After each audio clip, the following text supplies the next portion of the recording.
Assalamu alaikum, ndugu zangu Waislamu, acheni niwahusie jambo hili.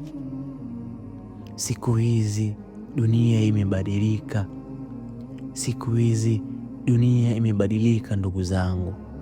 Ndugu kwa ndugu hakuna tena ndugu.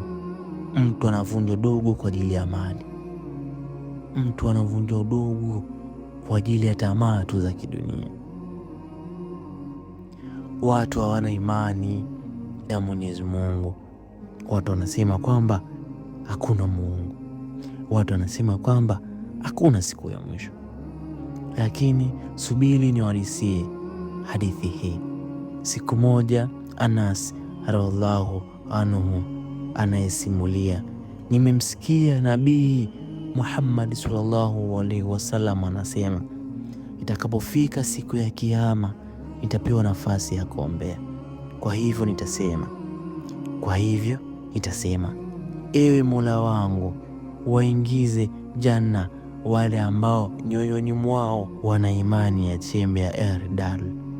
Allah subhanahu wa ta'ala atakubali uombezi wangu.